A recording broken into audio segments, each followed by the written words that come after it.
First, the Kenya Kwanza Alliance strongly believes in and supports the aspirations and ambitions of Kenyans from all occupations. We, the people of Kenya, the opening preamble of our great Constitution 2010, not only captures the aspirations and dreams of our people, but also affirms beliefs of our alliance in support of the full implementation of the Constitution and putting the dreams of ordinary people of Kenya first. Recent surveys indicate that up to 67% of Kenyans strongly believe the country is heading in the wrong direction. The press release addresses our proposals and sponsored amendments to the budget policy statements by legislators of the Kenya Kwanza Alliance for the financial year of 2022 to 2023. The propositions reflect the stand of the Kenya Kwanza Alliance, which we are fully committed to implementing under our new administration after elections on Tuesday, August 9th, 2022. The first item. This is the chokehold of public debt on Kenyans. The stock of public debt was 1.8 trillion at the end of June 2013. That was at the end of Kibaki's term. And it accounted for 39% of gross domestic products, that is GDP. According to the National Treasury, the public debt has grown sixfold to Kenya shillings 11.7 trillion.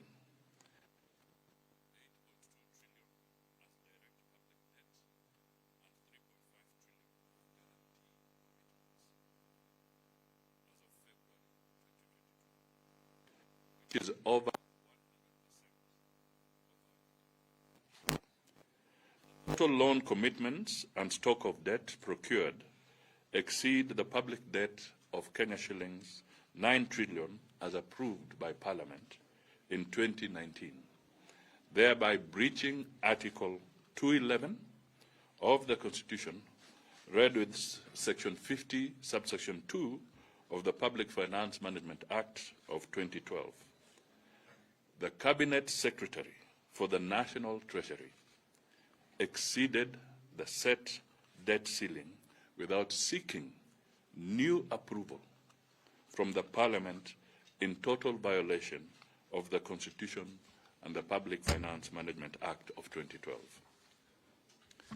It may be of interest to note that debt commitment pre-handshake, and I repeat, pre-handshake, was 4.5 trillion Kenya shillings. And the post-handshake figure has ballooned to 11.7 trillion. The question is this: was the handshake a license to burdening Kenyans with punitive public debt, punitive taxation, punitive food prices, and a high cost of living? The Cabinet Secretary for the National Treasury should not sign any new loans, including floating sovereign bonds, during this transition period. The National Assembly and the Senate should reduce the budget ceiling to ensure a fiscal deficit that does not exceed Kenya shillings 400 billion and check on the growing public debt.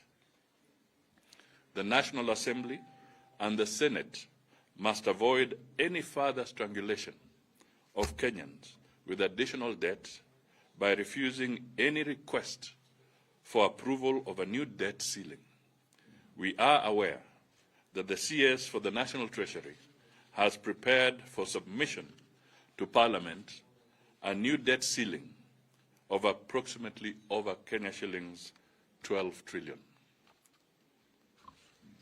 Let me come to the issue of equitable share of money going to the counties. This is the 495 billion to the counties. You will recall the BBI Bill 2020, which was resoundly rejected by the courts, proposed amendments of Article 203, subsection 2 of the Constitution to increase the equitable share raised nationally allocated to county governments from 15% to 35%. Ladies and gentlemen, we do not need a constitutional amendment to give more money to counties.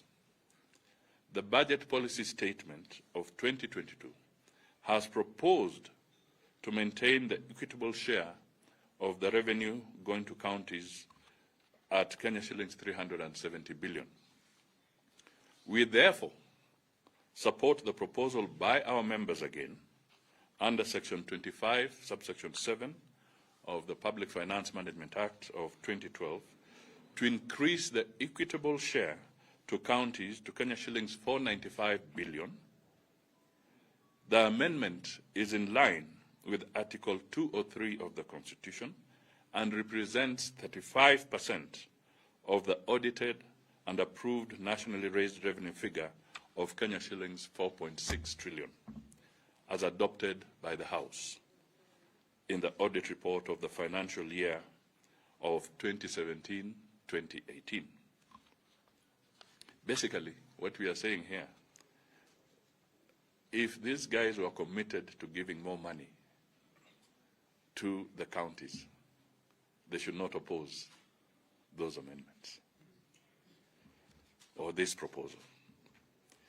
The law allows Parliament to pass a resolution to adopt the budget policy statement with or without amendments. This amendment deserves the goodwill and unwavering support of all members of the National Assembly, governors and the MCAs to ensure devolution works in line with the constitutional mandate of counties. Let me now come to something that is in the minds of the people. This is the statement made severally by the Deputy President, that Kenya shillings 50 billion credit can be set aside for a credit scheme for the micro, small and medium enterprises. Official government statistics, that is the Kenya National Statistics Bureau survey of 2016, shows that the bottom economy businesses directly employ 14.9 million people, that is about 15 million people, or 80% of Kenyans who are working. The main sources of capital for financing these enterprises are 80% from family sources, 4.2% from family friend loans, 5.6% from banks, and of course, a small figure of 1.4% from chamas, their local cooperatives. And the government provides literally only 0.01% of these funds. Under the bottom-up economic model propagated by Kenya Kwanza, we support our members' proposal for the provision of Kenya shillings 50 billion, and this has been put by our members in Parliament, in the financial year 2022-2023 for the support of the establishment of affordable credit schemes to support these small businesses. We can then expand the tax bracket and subsequently increase taxation collection by reducing the high level of domestic borrowing that has crowded out businesses. Let me come to something that deals with governance. The financial autonomy of the police and the judiciary. This has remained like a mirage. The Constitution envisaged an independent National Police Service under the National Police Service Commission in Article 248(2)J of the Constitution, and not to micromanage police service under the Ministry of Interior. The independence of the National Police Services is not achievable without financial autonomy, which is currently under the control of the Principal Secretary for Interior. The Cabinet Secretary for National Treasury should obey the Constitution and designate under Section 67 of the Public Finance Management Act 2012 the Inspector General as an accounting officer for the National Police Service. This will provide financial autonomy and ensure the country of independent and effective policing services, especially the Office of the DCI, in the fight against corruption and maintenance of security across the country. Article 173 of the Constitution established a judiciary fund for the administrative expenses of the judiciary and such other purposes as may be necessary for the discharge of the functions of the judiciary. The National Treasury has continued to breach the Constitution by failing to provide money for the operationalization of this important constitutional fund in the last 12 years. Our members have proposed amendments to provide an additional Kenya shillings 12 billion in the financial year 2022-2023 for the operationalization of the Judiciary Fund, in line with the Constitution, to offer the judiciary financial independence, autonomy, and the financial muscle to proceed in the fight against corruption and help clear case backlogs, some of which date back to 40 years. There are other immediate issues: drought mitigation measures and support to teachers, students, and farmers. The ravaging effects of the COVID-19 pandemic and the deteriorating food security situation are worrying, while the indicative budget for the livestock offtake program indicated a reduction in allocation of Kenya shillings 249 million in 2021-2022 to Kenya shillings 140 million in 2022-2023. The National Drought Management projects the situation to worsen further and affect over 4 million people in Baringo, Kitui, Lamu, Garissa, Wajir, Tana River, Isiolo, Turkana, West Pokot, Makueni, Marsabit, Samburu, and Mandera counties. Our members have proposed an amendment for the provision of an additional 2 billion Kenya shillings required for drought mitigation, including livestock offtake in the budget of the financial year 2022-2023. Our teachers require adequate preparation for the changing CBC. The government must allocate adequate resources to cater to the teachers' professional development program.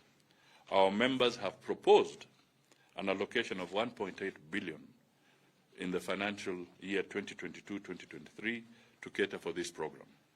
Further, our members have proposed doubling the allocation for funding to the Higher Education Loans Board to ensure seamless processing of loans to university and TVET students who are currently suffering due to lack of funds at the Higher Education Loans Board for disbursement.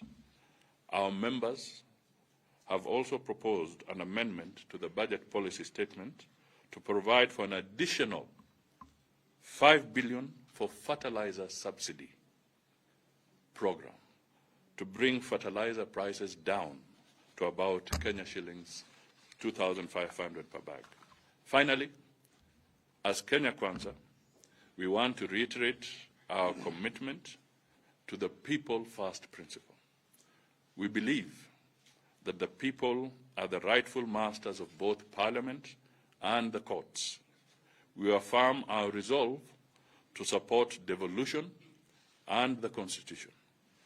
We are together with the people in our commitment to constitutionally overthrow via the ballot any person who perverts our Constitution. That is a quote from Abraham Lincoln. God bless you all, and we say Kenya Kwanza. Asante. Thank you very much.